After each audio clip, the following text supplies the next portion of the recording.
Здраво на сите. Денес ќе збориме за чун и чун. Сега, кој чун и чун? Тоа е прашањето. Имам тука неколку слики. Ова се оригинални слики од тоа старо време и тоа еве тука се потпишани. Пишува тука, може да прочитате. Ако видите тука пишува нешто Менсрур, нели? Оригинално, значи, потпишано од Чичко Менсрур. Ги има сликите и тој е на сликата. Менсрур е, само кратка информација, е таткото на канонџијата во радио телевизија Скопје, значи, мојот роднина, да не кажам братовчет, Хустрев канонџијата, тој е мојот роднина, од мајка ми, од баба ми. И таткото негов ги имал овие слики. Сега, значи, тука е Чун и Чун, сениор, како што викаат американците. Еве вака, ќе ви ги покажам сликите. Значи, на дело, оригинално, тука на кларинет е раметлија мајсторот Чуни Чун. Една слика. Имаме втора слика. Тука исто, како видите, у средината. Ќе ги ставам сликите после на крај, оригинално исто да ги видите. И ова е, гледате тука доле, 1956 година, ама сега ние нема да збориме за стариот Чун и Чун, него ќе збориме за јуниор, внукот на тој мајстор што го гледавте сега.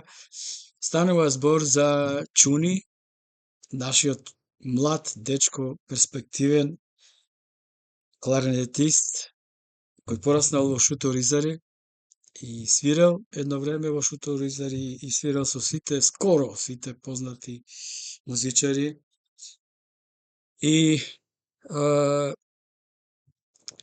јас викам, кај Чуни има скриено богатство музичко, кај младиот Чуни, затоа што тој има нешто и од стариот, и од Чичко Муамед раметлија, и има свој, нормално, свој работи, и тоа е богатството е кај него скриено, и си стои. Богатството, не сака тој да го троши богатството. Слушнете ја приказката на Чуни. Се надевам дека ќе ви биде интересно. Нема да свири, само ќе збори. Ајде. До следните емисии. Поздрав до сите мои верни другари, другарки. И пишувајте го своето мислење слободно, немојте да се устручавате. Интересантна приказка тоа е. Мустафа ме најде, имавме едно корзо таму во Скопје, во Шуто Ризари, и тука као млади, тука сите се вртеме, ќе се најдеме со другарите, и гледам Муци проаѓа со колата и еве го му кажува на Енко, со Енко беше.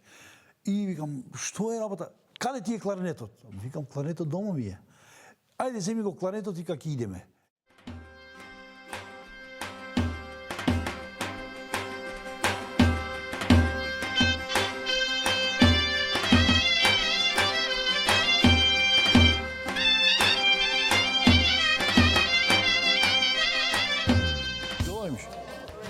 Шунгјола. Ако те на Шунгјола да исто шаја ѓаре да ти замали. Ха?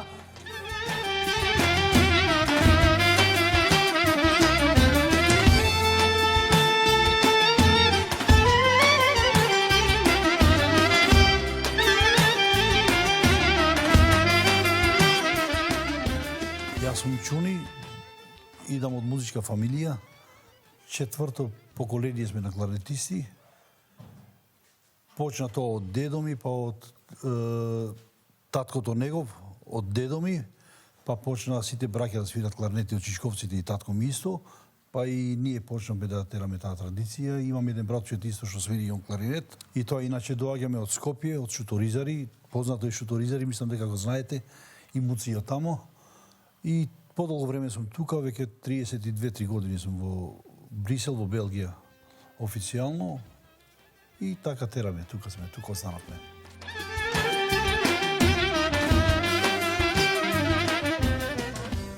Музиката е откриена за мене, мислам, и ја засакав музиката веќе како мал, затоа што кога имав 7 години, 6-7 години, живеевме во Мало, во Топана, и тогаш имало тие старите ќумбети на дрво, што се.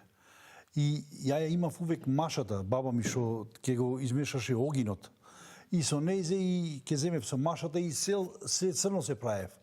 И тоа го примети татко ми купи еден кларнет од маливе кларнети што беа. Ми го купи тој кларнет навечер, да памтам како сега да било тоа, и ме разбуди од спиење и ми го покажа кларнетот. Глобално татко ми не кеше да бидам музичар, не кеше да свирам со музика, затоа што он ме запиша во едно друго школо за аутособраќајен техничар во Асус во Скопје. Ама еве музика како музика, кога ќе засакаш тука тоа е веќе болест, зараза е, и ја од тамо бегав, одев во приватни часови за кларинет. Во тоа време во музичката школа, и он виде, не виде веќе, значи немаше дуго чаре, од тука многу изостанував. Оде во тоа школо и кога он веќе примети, кога разбра што е работата, и тогаш ми дозволи веќе да почнам да свирам. Ние сме четврто поколение. Значи, таткото на дедо ми свирал, Весел, он беше исто кларнетист. После тоа дедо ми свирал кларинет, они се потекло од Косово. Но пред земјата се дедо ми беше поканет. Мислам, немаше тогаш телевизија, него радио Скопје беше само. И радиото слушна дека има кларнетист во Косовска Митровица и го поканија дедо ми. И дојде, имала една мала аудиција да го слушнат како свири, што свири, дали ќе им одговара, и кога го слушнаа му рекоа слободно можеш ти да останеш тука. И од тогаш они останале во Скопје. Значи, тоа е веќе четвртото поколение сме на кларнетисти. Мислам дека добро. Не мислам, него доста кларнетисти, доста музичари го знаат тоа. Името останало као Чуновци. Кога ќе се спомне Чуновци, знаат дека се сите кларнетисти. Ромската музика гледам, имам снимки гледано, ја тогаш не бев ни роден. Чичко ми Медо кога свирише со Исма Реджепова, они претежно кај ќе оде, они ја представува ромската музика.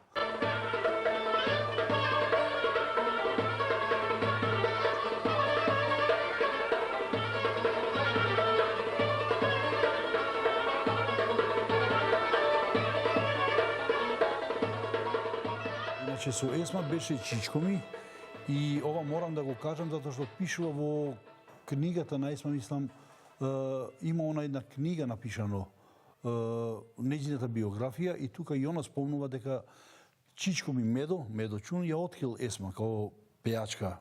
Она имала талент, ама не ја дозволувал татко и да пее. И овој отишол кришом со точак, ја зеде, она побегна од дома и ја донесе да ја слушне покојниот Стево Теодосиевски, и така они почнале да работат заедно.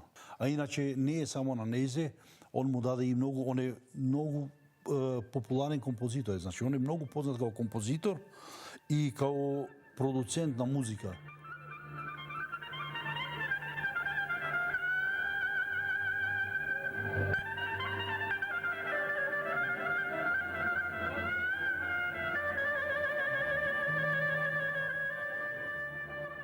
Интересантна приказка тоа е.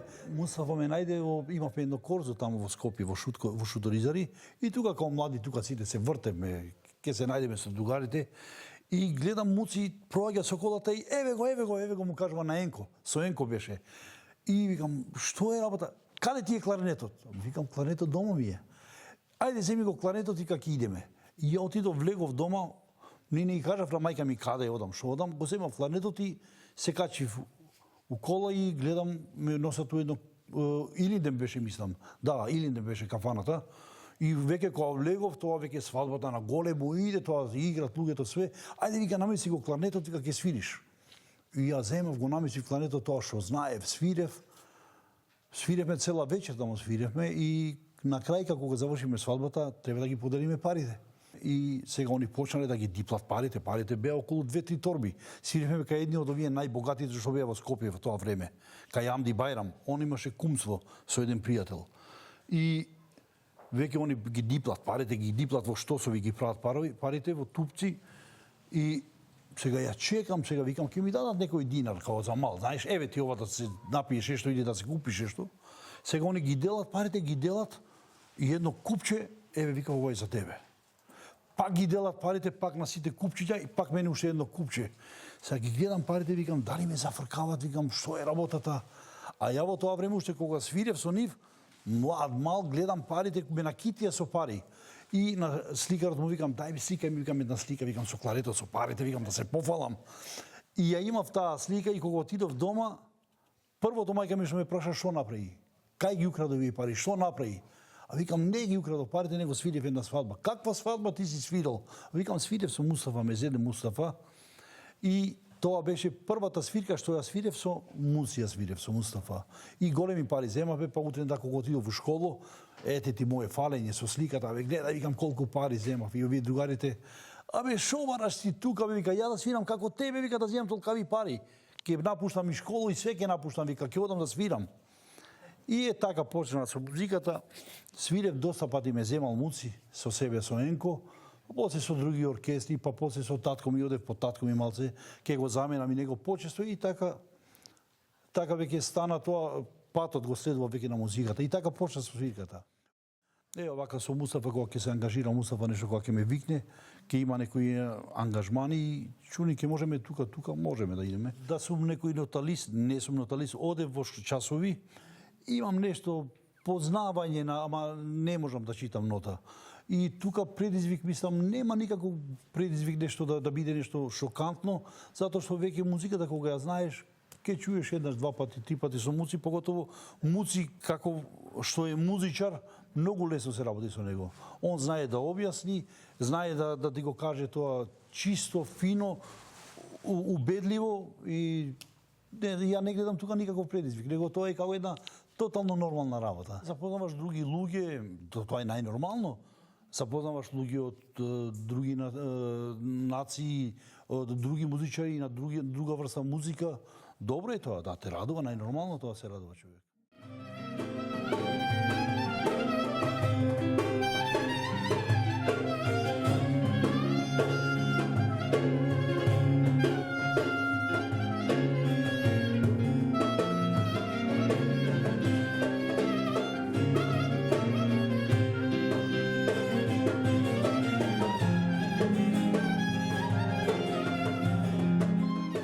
Музиката е еден дел од животот и една, можам да кажам, слободна една болест е тоа. Музиката е, не знам колку дане работиш, дане свириш, музиката е една зараза, една болест е. Значи, без музиката тешко е човек да живее, кој што помина долг живот, долг дел од животот. Така ја гледам музиката во мојот живот.